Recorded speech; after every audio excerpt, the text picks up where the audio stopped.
আসসালামু আলাইকুম এভরিওয়ান। তো সবাই কেমন আছেন? আশা করি আল্লাহর রহমতে ভালো আছেন। তো আমি আল্লাহর রহমতে ভালো আছি। অহনাবুরে অনেকদিন ধরে বলতেছি যে হ্যান্ডমেড গ্লুটা বানানোর জন্য, তো কমেন্টে উপরে শো করে দিলাম, তোমরা দেখে নিতে পারো কী কী লাগবে। তো আমি একবার দেখাই দিই। ফার্স্ট অফ অল লাগবে শ্যাম্পু, তারপর লাগবে চালের গুঁড়া, তারপর লাগবে চিনি, আর পানি, আর কিছুই লাগবে।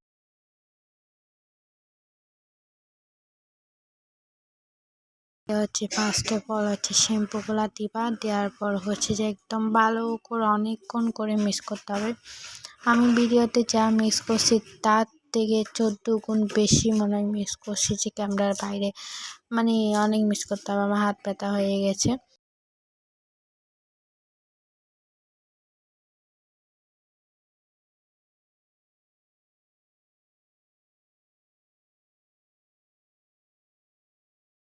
এখন দিব চালের গুঁড়া দিয়ে একটু পানি দিবা, তারপর আবারও অনেকক্ষণ ধরে মিক্স করতে হবে।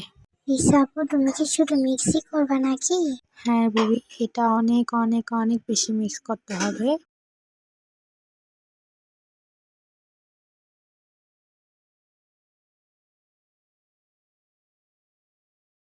এখন চিনি দিয়ে দিব, আর চিনি দিয়ে আবারও মিক্স করতে হবে।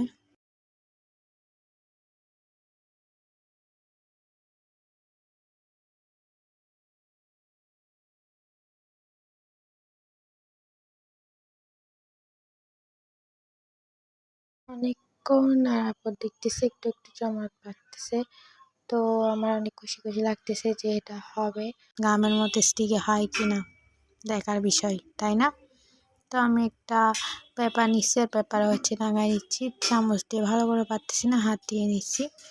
আর এটার একটা কী সুবিধা জানো, এটার স্মেলটা খুব ভালো, কারণ এখানে যে শ্যাম্পু দেওয়া গেছে তার জন্য স্মেলটা অনেক ভালো। তো কিছুক্ষণ আমরা এভাবে রেখে দেবো, অনেকক্ষণ পর, প্রায় আমি 2-3 ঘন্টা পর এটা নিয়েছি, দেখছি টুস করে খুলে গেছে, তার মানে এগুলোটা ফেক, এটা কোনো কামের না। আমার এত কষ্ট বিদা, এটা কিছুই হয় না, একটা কাগজই রাখতেছে না, আবার নাকি এটা গ্লো হবে, কিছুই হবে না। তোমরা বানাইও না, শুধু শুধু ভিডিওটা দেখছো এতক্ষণ, আমি ভিডিও করছি আনার জন্য এটা ছাড়লাম। সবাইকে আল্লাহ হাফিজ, ভালো থাকিও, বানাই না কেউ ফেক ভিডিও।